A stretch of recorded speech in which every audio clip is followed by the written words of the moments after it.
Welcome to the Explainer. Let's talk about that cough, the one that just won't go away, and what it might actually mean for your lungs.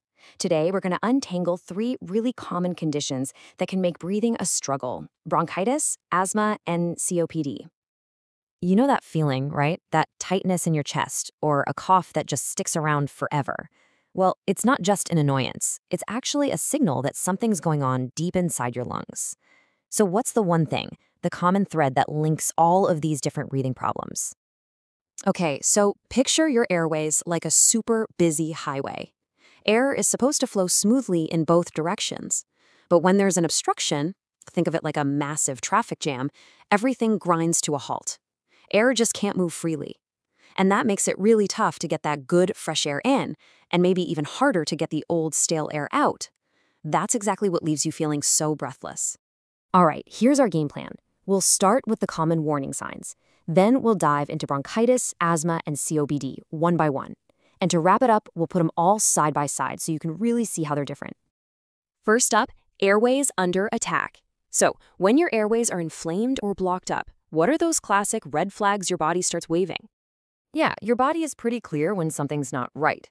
You might find it's a real struggle just to breathe out. Or maybe you've got this nagging cough that brings up some, pretty thick stuff. A doctor listening to your chest might hear a distinct whistling sound, and an X-ray could even show that air is literally getting trapped in your lungs. Now, these are all major red flags, but the cause behind them, that's the key to figuring out what's really going on.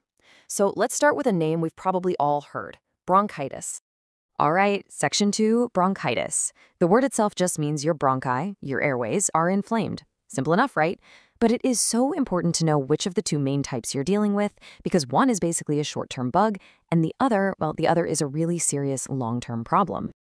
And this comparison right here, this gets to the absolute heart of it.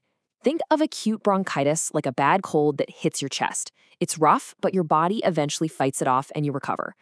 Chronic bronchitis, though, is a completely different story. It's a long-term progressive disease caused by constant irritation. And the biggest culprit by a long shot? Smoking. We're talking up to 90% of the risk factors. So how do doctors draw the line? Well, the World Health Organization actually has a very specific definition. This isn't just a cough that hangs around for a few weeks after a cold. Nope. To get a diagnosis of chronic bronchitis, you have to have a productive cough, one with sputum, for at least 3 months out of the year. And that pattern has to happen for at least 2 years in a row. It's all about that persistent, long-term pattern. Okay, let's switch gears and talk about asthma. Now, it also involves inflamed airways, but the reaction happening inside is totally different. So what exactly is the deal with asthma, and how is it not just another form of bronchitis? So is it just a bad case of bronchitis? The short answer is no, not at all. Well, yeah, they both involve inflammation. Asthma is a whole different beast. It's less about that constant nagging irritation and way more about a sudden, really intense overreaction to specific triggers. And this definition has two words that are absolutely crucial: hyperreactive and reversible. With asthma, your airways don't just get a little inflamed, they become hyperreactive. They completely overreact to things like pollen or dust, causing the muscles around them to squeeze shut. But, and this is a huge but, that obstruction is often reversible. It can go away on its own, or more commonly, with medication.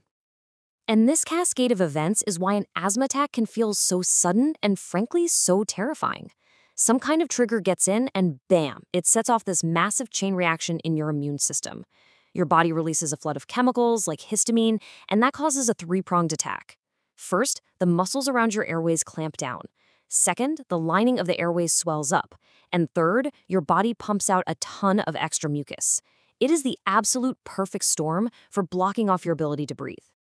All right, now we're moving beyond inflammation and spasms.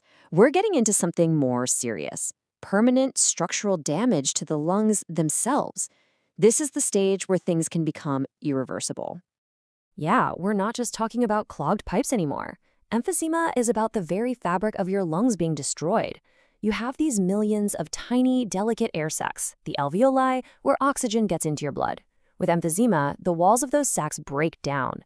They collapse. And what you're left with are these big, useless pockets of air instead of a healthy, spongy lung. This means less surface area, which means less and less oxygen can get where it needs to go. So let's put it together.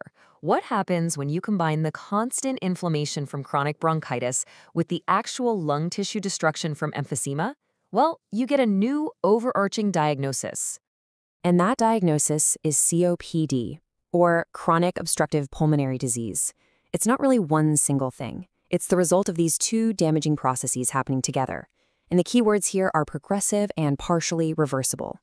It's a condition that slowly gets worse over time, and a lot of the damage just can't be undone. And the global impact of this, it's just staggering. According to the World Health Organization, we're talking about 2.75 million deaths every single year from COPD. This isn't some rare, obscure disease. It is a major global health crisis. What's really interesting is that even within COPD, it can look different from person to person. Doctors sometimes talk about two main types. You've got the dyspnea type, where emphysema is the bigger problem, and the main complaint is severe shortness of breath. Then there's the coughing type, where chronic bronchitis dominates. These patients have that constant, productive cough, and they tend to develop other issues like heart failure much earlier on. Okay, let's bring this all home. We've talked about a lot of overlapping symptoms: coughing, shortness of breath. So how on earth does a doctor tell these conditions apart? Well, the clues are right there in what your lungs are telling them. This chart does a great job of laying it all out. When you look at the main complaint, it's pretty distinct. For chronic bronchitis, it's that productive cough lasting for months. For asthma, it's all about those sudden, terrifying attacks of not being able to breathe. And for COPD, the story is progressive shortness of breath that just gets worse and worse. And what the doctor hears is also a dead giveaway.